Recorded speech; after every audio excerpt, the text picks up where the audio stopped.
देखिए अध्याय 3 से रिलेटेड कुछ इंपॉर्टेंट चीज बता रहा हूँ। ये सारी चीजें क्या है एग्जाम में एक नंबर का ऑब्जेक्टिव में 100% आती है।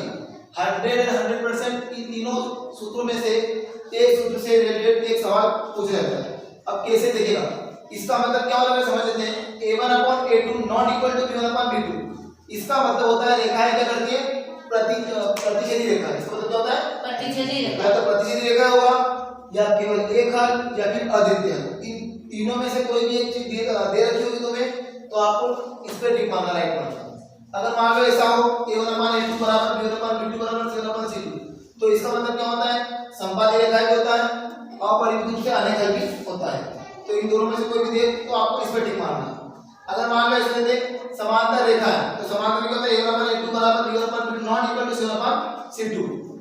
इसका मतलब समांतर रेखा और कोई हल है। अब कैसे पूछता है एग्जाम में, आपको एग्जाम प्रश्न ऐसे आता है कि यदि देखिएगा यदि a1 x plus b1 y plus c1 बराबर 0 तथा a2 x plus b2 y plus c2 बराबर 0 में रेखाएं आपस में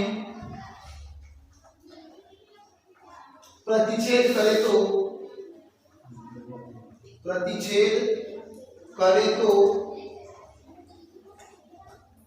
निकाय का हल होगा। ऐसे क्वेश्चन आएगा आपके पास। प्रतिच्छेद में क्या देखना है, ये सब रहेगा और क्या लिखा हुआ है प्रतिच्छेदी करे तो निकाय का हल होगा। तो चार ऑप्शन दिए जाएंगे, एक ऑप्शन में ऐसा होगा ऐसा होगा ऐसा होगा और कुछ एक कोई दूसरा होगा। तो प्रतिच्छेदी नजर आ जाए तो कहां किस पे टिक मारोगे, चार में से इस वाले पे टिक मारोगे। ये क्या दर्शाता है प्रतिच्छेदी रेखा को दर्शाता है। ये सूत्र क्या दर्शाता है प्रतिच्छेदी रेखा। a1/a2 not equal to b1/b2 यानी क्या होगा रेखाएं प्रतिच्छेदी होगी।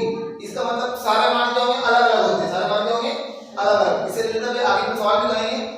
अगर ऐसा ही दे प्रतिच्छेदी ना दे और क्या दे अद्वितीय हल भी दे सकता है। कभी क्या देता है अद्वितीय हल। अद्वितीय हल पूछ ले तो भी क्या करोगे इस पे टिक मारोगे कि रेखाएं आपस में अद्वितीय हल हो तो निकाय का हल होगा। और अद्वितीय पूछ ले तो इसको अद्वितीय बोलते हैं या फिर क्या बोलते हैं केवल एक हल।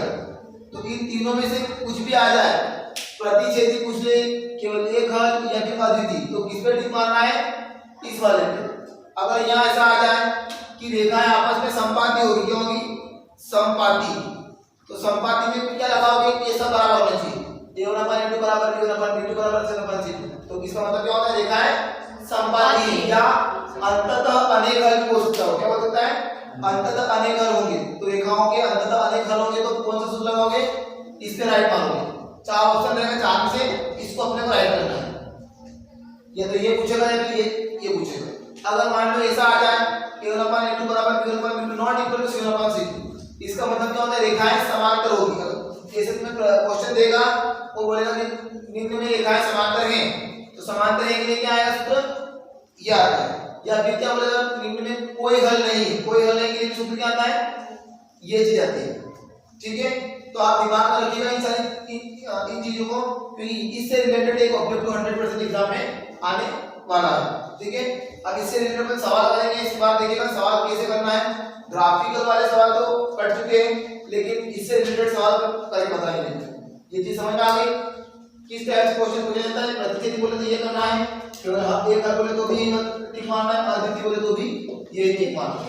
ठीक है, अभी हम सवाल करते हैं कैसे किस टाइप से किया जाता है। इसको तुम नोट कर लो तो ठीक है। ये नोट कर लीजिए। देखिए इससे रिलेटेड हम सवाल करने जा रहे हैं। प्रश्न वाली 3.2 का सवाल नंबर दूसरे से चालू करें क्योंकि ग्राफिकल वाले सवाल पढ़ चुके हैं। प्रश्न नंबर 1 में ग्राफिक विधि से करना है तो वो तो नहीं आ रहा है, कट गए, इसलिए अपन प्रश्न नंबर 2 करेंगे। वो अभी जो मैं तुम्हें समझाया ये वाली चीज देखो तुम्हारा अगस्त वाला पेपर में भी ये दे रखा है, आया हुआ है अगस्त में जो तुम्हारा टेस्ट चला ना उसमें क्वेश्चन दे रखा है।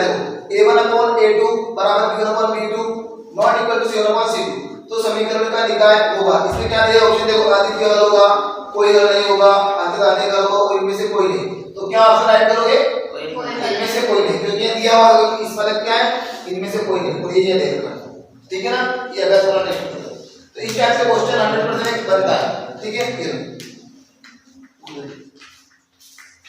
देखिए अब सवाल नंबर दूसरा अपन करने जा रहे हैं, इसको रफ कर दो।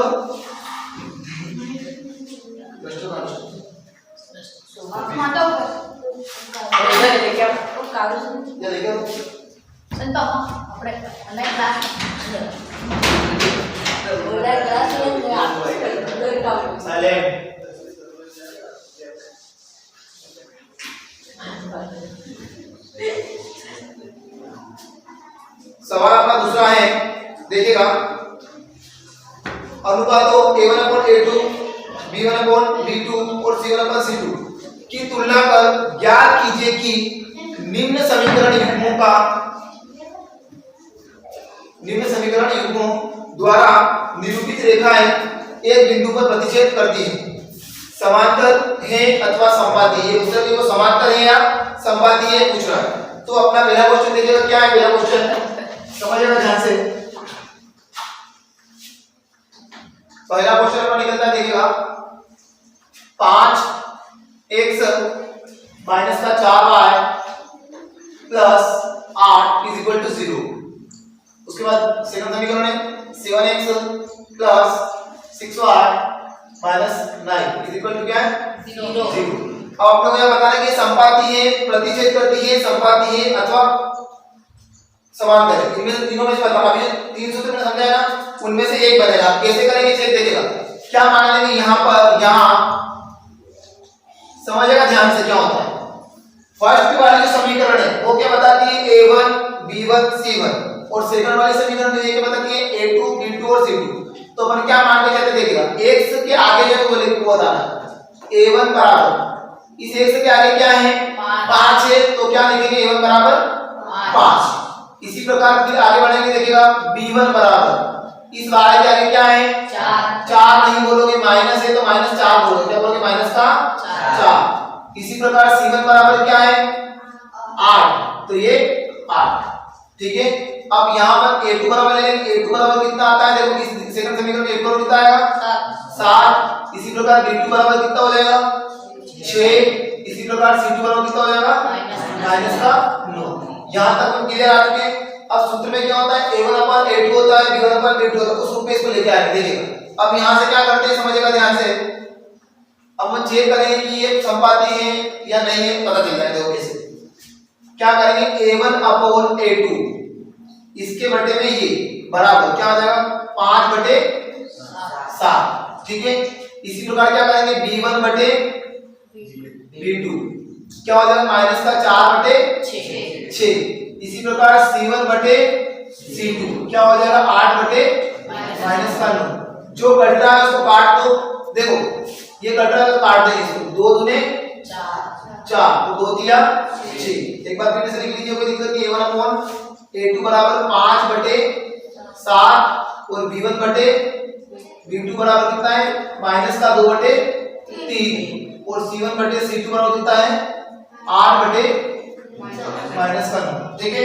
अब देखो यहाँ सब बराबर है क्या, ये 5/7 है, ये -3/2 सॉरी -2/3 है और ये 8/-9 है, तो ये बराबर है क्या सभी, सब अलग अलग है। ये 5/7 आ रहा है, ये 2/3 आ रहा है, ये 8/9 आ रहा है। तो जब सब अलग अलग आते हैं तो वह क्या होगा निकाय का एक अद्वितीय हल होगा। क्या होगा अद्वितीय हल, या फिर रेखाएं प्रतिच्छेदी करेगी। यहाँ देख क्या दिया आपने को प्रतिच्छेदी है कि वो प्रतिच्छेदी करती है, तो क्या बोलेंगे रेखाएं प्रतिच्छेद करती है या अद्वितीय हल, ठीक है ना। तो ये कहेंगे अतः a1/a2 not equal to b1/b2। ये सारी चीजें मतलब कोई भी बराबर नहीं है, ये क्या कोई बराबर नहीं है, तो a1/a2 not equal to b1/b2। तब रेखाएं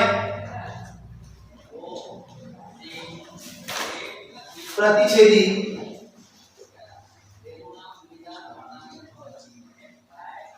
होगी, बस ये अपना आंसर हो जाएगा,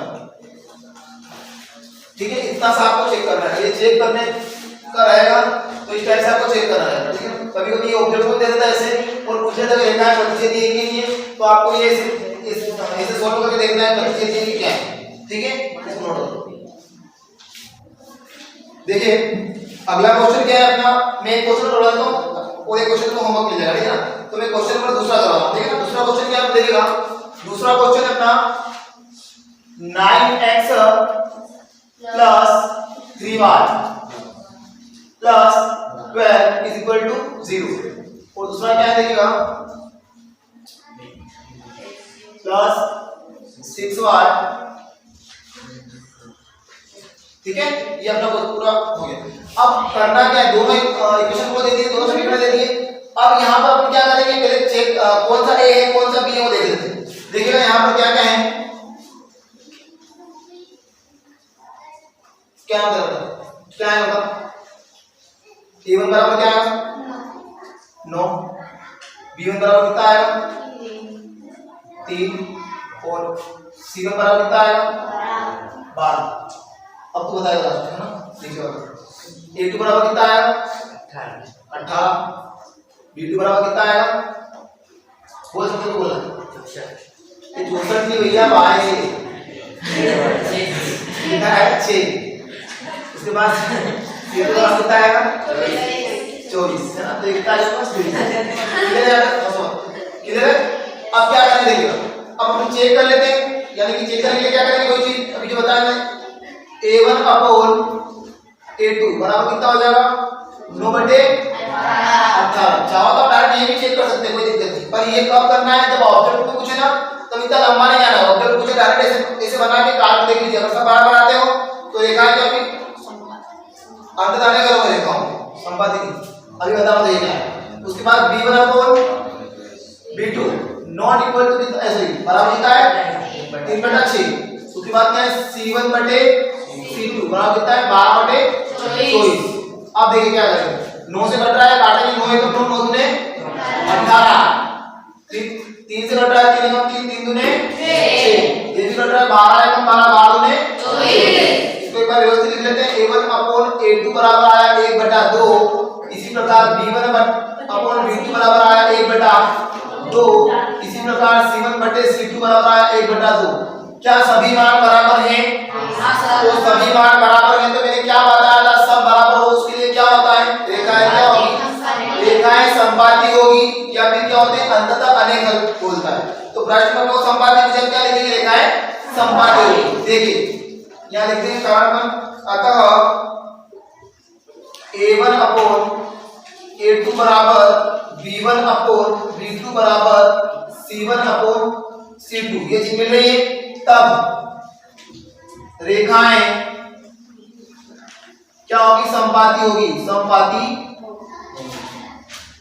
होगी। इस टाइप से आपको करना है। अगर सवाल के रूप में दे आपको तो आपको ऐसी मेथड बनाना है पूरी, और अगर डायरेक्टली ऑब्जेक्टिव में दे तो आपको ये चीज बना, एक बार आप में पीछे देख लेना है और देख लेना कि कौन बराबर है, यही काट के देख लिया करो। जब आपको ऑब्जेक्टिव में दे तो यही चेक हो जाएगा, ठीक है। अगर सभी बराबर आते हो तो क्या होगी, रेखाएं संपाती होगी। अगर कोई बराबर नहीं आ रहा है तो क्या होगी, निकाय का अनिश्चित वाले रेखाएं प्रतिच्छेदी, या फिर केवल एक है, इसको लिखा केवल एक। उसके बाद क्या बोलेंगे, अगर सब बराबर हो तो क्या होता है, ये वाला जो बनाया है सब बराबर है, a1 अपॉन a2 बराबर b1 अपॉन b2 बराबर c1 अपॉन c2, यानी रेखाएं क्या होगी, संपाती होगी। इस टाइप से आपको करना है। और बोलो इसको,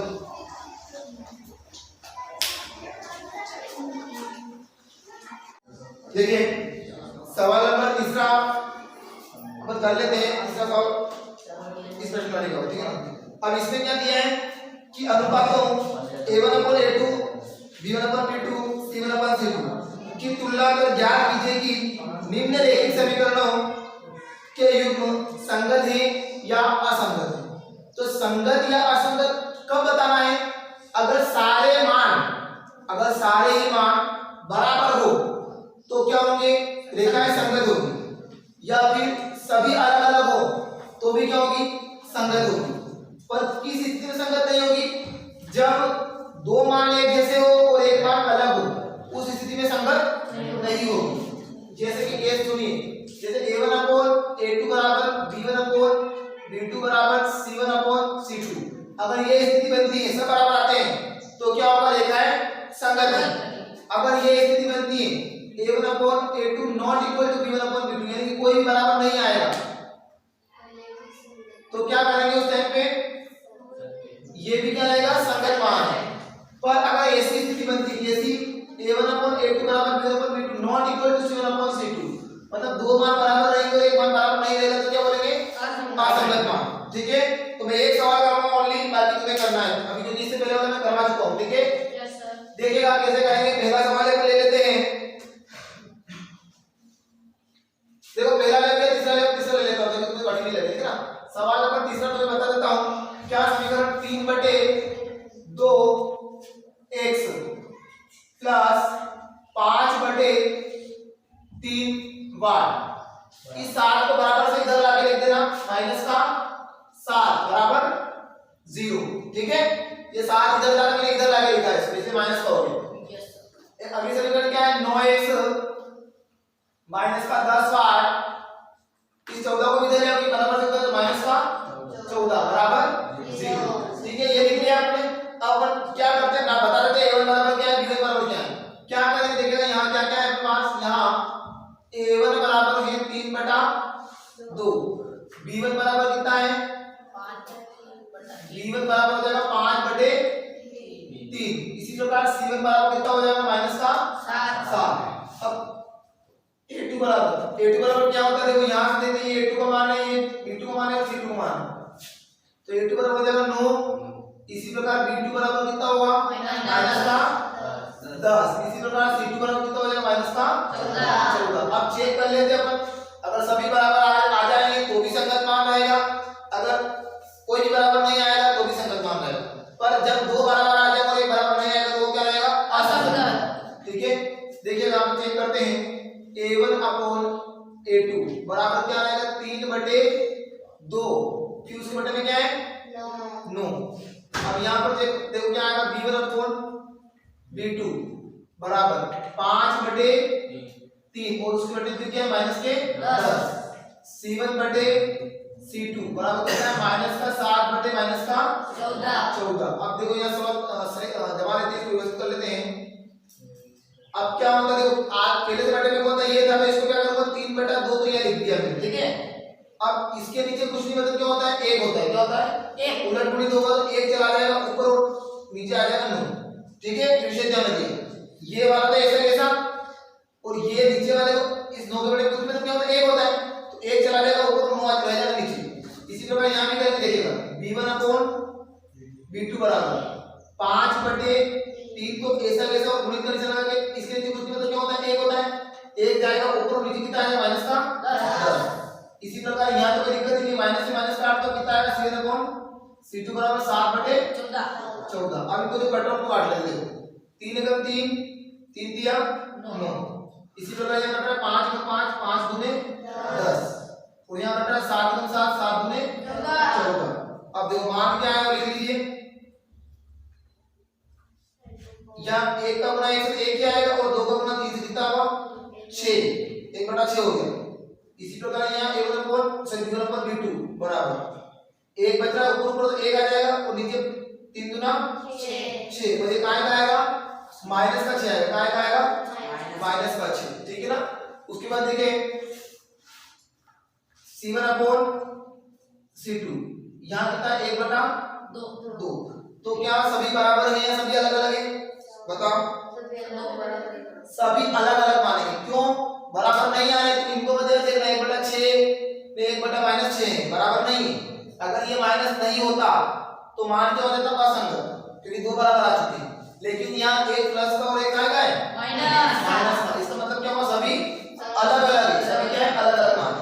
तो यहाँ करेंगे, अतः a1/a2 नॉट इक्वल टू क्या है, b1/b2। तब रेखाओं के मान क्या होंगे, संगत होंगे। ये ऐसा आपको करना है। ठीक है, बाकी कर लोगे, ठीक है, इसको नोट कर लीजिए। और अब आप क्या करेंगे, अगली बार में प्रश्न नंबर 14 ये करेंगे, क्योंकि देखो प्रश्न नंबर 14 को क्या है,